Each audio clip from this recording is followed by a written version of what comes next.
If also like David, a Saul must be involved in their life in wanting to kill them. Is it true that if, like David, this young man that the author of the book of Mark is painting, is there a Saul in their narrative?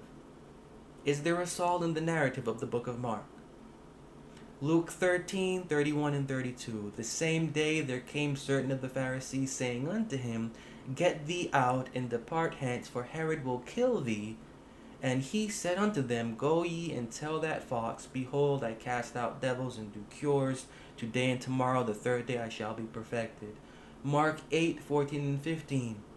Now the disciples had forgotten to take bread, neither had they in the ship with them more than one loaf. He charged them, saying, Take heed, beware of the leaven of the Pharisees and of the leaven of Herod. Herod Antipas hates Jesus. Why? Herod Antipas hates Jesus. They don't like one another.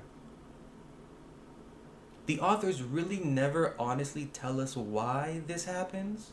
The authors never really tell us that relationship. But there's really no need to guess, because we know who the main character is.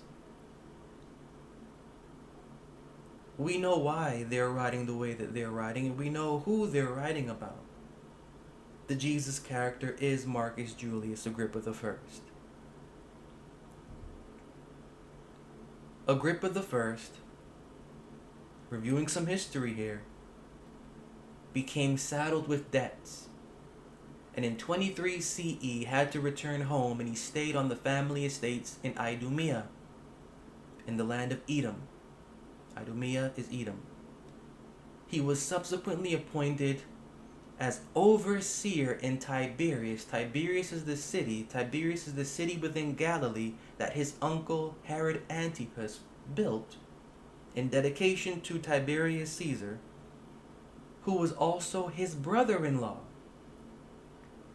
Herod Antipas is his uncle and his brother-in-law because Agrippa I's sister married their uncle.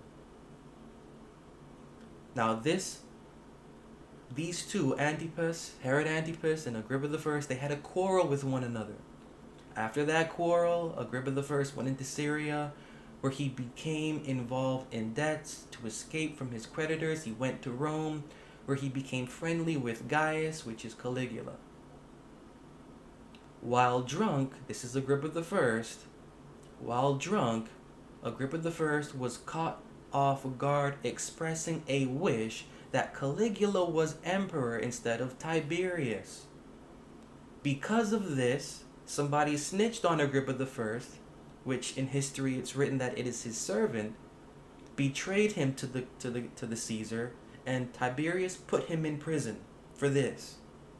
Caligula, on his ascension, released Agrippa and appointed him to the tetrarchies of Herod and Licinius, along with giving him the title of king. In 39 CE, he was granted the tetrarchy of Herod Antipas, who had been exiled by Caligula. The one that was quarreling with Agrippa I ended up getting exiled. We're going to see why. And he retained Galilee, Tiberias, Sepphoris, and Perea, the areas that his uncle and / brother-in-law had. During this period, Agrippa used his connection in Rome to intercede with Caligula on behalf of the Jews. Reread that letter. They wished Caligula to retract an order to erect his statue in the temple in Jerusalem. Just going back in history, because Matthew, Mark, Luke, and John, there is no Herod in the book of John. They will not tell us the argument between Herod Antipas and Jesus, but we don't have to guess because we know who the main character is. The argument between Herod Antipas and Jesus exists because of the argument between Herod Antipas and Marcus Julius Agrippa I. This is again how we can understand that the main character of Matthew, Mark, Luke, and John is Marcus Julius Agrippa I. There are very many instances that confess the life of Agrippa I. And one of those is the weird relationship between Herod Antipas and Jesus, which really isn't so clear, but when you understand history, you can see why it's there. In 37, Caligula made him, Agrippa I, king of the former realm of his uncle Philip the Tetrarch and of an adjoining region. Antipas attempted to stop his rise by denouncing him to Caligula. Agrippa made counter-accusations. The confrontation before Caligula ended with Antipas's banishment, and Agrippa acquired his territory as well. Around 41 CE, Agrippa, on the advice of the governor of Syria, dissuaded Caligula from introducing emperor worship at Jerusalem. Later, Caligula decided to restore Agrippa to his grandfather's throne, but Caligula was assassinated. He couldn't do it.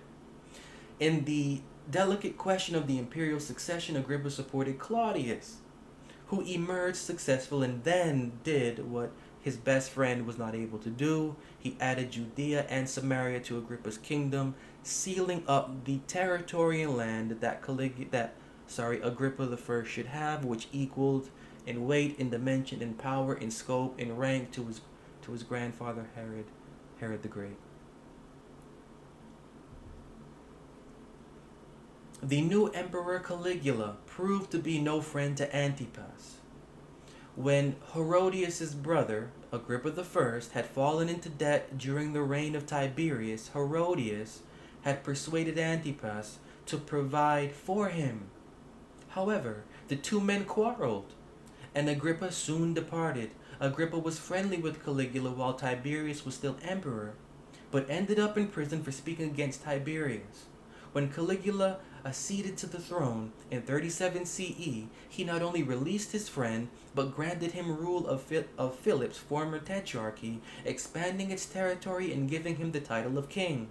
Josephus relates that Herodias, jealous at Agrippa's success, this is her brother, yet she's married to their uncle. Josephus relates that Herodias, jealous at her brother's success, persuaded Antipas, her husband, to ask Caligula for the title of king as well. However, Agrippa simultaneously presented the emperor with a list of charges against Antipas, including that he plotted against the emperor and that Antipas had a stockpile of weaponry sufficient for 70,000 men. Antipas admits to having the weapons, but insists on his loyalty to the emperor Caligula. Caligula decided that the tetrarch constituted a real threat. The summer of 39 CE, Antipas's territory, wealth, and possessions were turned over to Agrippa. Antipas was sent into exile. The place of his exile is given by Josephus as Lugdunum in Gaul. This may mean the city now known as Lyon, or the less important Lugdunum Convenarum, which is modern Saint Bertrand de Comminges. Caligula offered to allow Herodias, which is Agrippa's sister, to retain her property if she separated from Antipas. She chose to go into exile with him, where they died at an unknown date. The 3rd century historian Cassius Dio implies that Caligula had him killed, but this is usually treated with skepticism by modern historians. Again, I'm just reviewing the history because we have to understand why there is a Saul in the book of Mark. There is a Saul in the book of Mark. As David was running from his Saul, that's where that scene where Saul comes in, he's looking for David, he wants to kill him. Antipas wants to kill Agrippa I.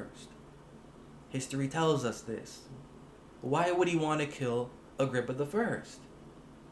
Because Agrippa I has favor. Historically, Agrippa I is beloved. He is beloved. And we don't hear so much about Antipas' struggle to be called king because he fights, and according to Josephus and the records of Josephus, he fights for the title of king. He believes he should be king after his father. He believes he should be king.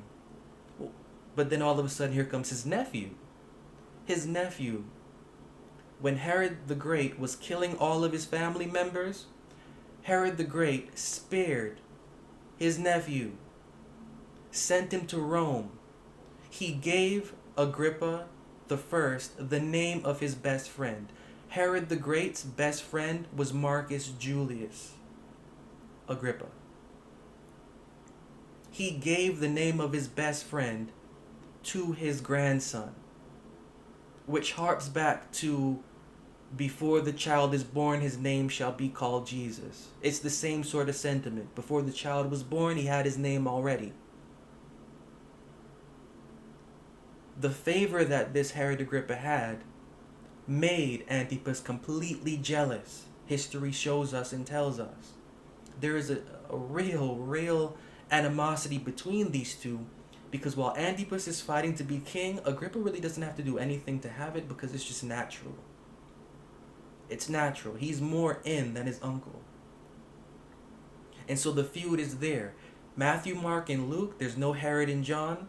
Matthew, Mark, and Luke emphasize this feud because that is the Saul of their main character. This is all literary. No other narrative has Herod Antipas as king except the narrative of Mark. This is also important. Matthew 14:1, let's just do some lining up here. Matthew 14:1, Luke 9:7, Mark 6:14, Matthew 14:1, at that time Herod the Tetrarch. Luke 9:7, now Herod the Tetrarch.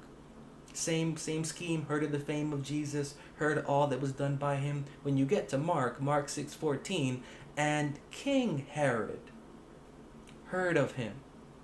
Why is he king? Why is he king to the author of Mark, but not king to Matthew and Luke? Why? Mark's narrative involves a conflict between a king who is not a king and a David who is actually the king. That's why that's there. That's why he is noted as king in Mark. That's why that young man is dressed the way that he's dressed. That's why he's not king in any other narrative. Mark's narrative involves a conflict between a king who is not a king, otherwise known as Saul, and a David who is actually the king, otherwise known as a king over the Jews who was both Jew and Gentile by blood. There is hatred between Herod and Jesus in the narrative because the author is placing the conflict between Herod and Agrippa I into their narrative. That's very blatant. That young man appears the way that he does because he is to remind the audience of David, who sat before the prophet and who was also anointed by the same prophet and who fled for his life from Saul. This is why that young man runs away. That's why that's there. That young man is nameless and unknown because he is a literary instrument used to convey a very intimate secret of the author. That their narrative is a narrative of a Joseph and of a David. The Saul of that David, or the king who actually is no king in reality, is Herod Antipas. This allows the reader to know that the author's David is the enemy of Herod Antipas. The author's David is in reality Herod Agrippa I. The identity of Herod Agrippa I is concealed within the narrative, and he's called by a new and unfamiliar name, Jesus. We're going to actually see why this name is given to him. It's very interesting.